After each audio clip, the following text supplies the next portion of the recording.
It's a lazy day here at my shop and it's completely full of projects, as you can tell. So not really a good venue for a video review, so I've set up a bit of a display outside on my latest project. This is that Corona 4 that I made a brief video on earlier to show you the dilapidated condition it was found in. This typewriter was smashed, plain and simple. Someone had taken either a hammer to it or run over it with a car. All the key levers in the center were completely buckled, the type bars were bent, the right ribbon advance was bent over to the side. This machine was a mess. And as you can see now, it's not. I'm using my DSLR to film this, and it's hard to see in the sunlight if it's in focus or not, so forgive me if it's not. I'll try to rectify that. This typewriter was made in July or August of 1926. And as it sits currently, it works. Not very well. The only part I replaced on it is the right ribbon advance. The key levers and the type bars are all original, and none of them stick. But that's not to say this typewriter doesn't have definitely some scars from the damage it saw.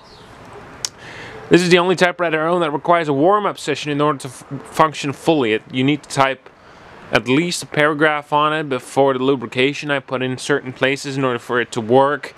Activates within the mechanism and it starts to work properly. First 3 sentences you type, you got to aid the carriage over to the very end, and after that it loosens up and it starts working surprisingly well. Yes, the alignment is completely drunk, and it's definitely not a typer for anything more than a few pages, but all in all, considering this should have been in a skip a long time ago, I'm pretty proud of the outcome. I mean, I got this typewriter with the intent to use it for parts, but then considering the paint is in such nice shape, I mean, the only gouge is over there, and look at the shine on that, eh? I felt bad parting it out. I mean, the decals are gorgeous. Look, there's only one tiny chip in that one, and the color, there's no fading or anything. 4-digit telephone number, and down here at the front. Yeah, this I felt obliged to see if I could rectify it and bring it back to life, and I managed. Ironically, I'm not a big fan of the early Coronas, especially the Corona 3s and 4s. They're hard to work on. If you want to get to anything substantial mechanically, you got to take the whole machine apart in order for it to be able to come out. The key lever comb, for example, does not come out unless you disassemble the key levers, the type bars. It's a hassle. There's the little paper supports in the back. Has the original spools, regular typeface. The alignment, yeah, it's not great. Got a black and red ribbon in there. Now black is all black, and the print isn't great, but it's there. You can read pretty good on what it is. I could probably adjust the shift on this machine to get a better print. Red, it tends to bounce between black and red. It doesn't work very well. There's also adjustments for that. But considering how out of bent all the parts are, I mean, the ribbon vibrator on this typewriter was completely buckled. And actually, this was all folded forwards. Carriage return lever was completely bent. Yeah, this typewriter should not have seen the light of day, really. But you know, that's part of my hobby. That's why I enjoy it.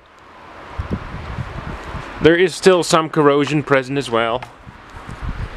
That's always hard to get out, especially if you don't completely disassemble the machine, which I haven't. Yeah, the light doesn't really pick it up, but it's there. Key levers are quite rusty still. It's been treated, but that's all I can do. If I was to get rid of that, I'd have to completely disassemble the machine. You'd have to sand or sandblast all the parts. And even then, you don't get it out 100%. Once it's in there, it is very difficult to get it out.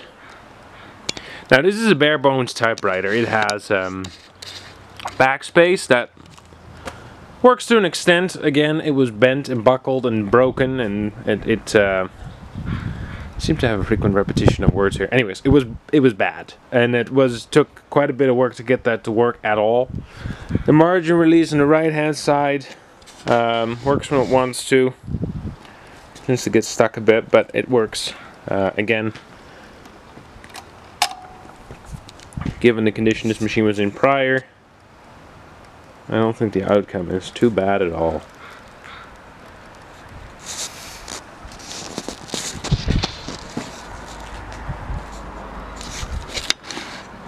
As per usual, it's missing the ribbon caps, but that's okay. Rubber on this machine is surprisingly good. Anyways, I don't have much to say on the subject, other than, as it sits right now, it works. It works fairly well, given the condition it was in earlier.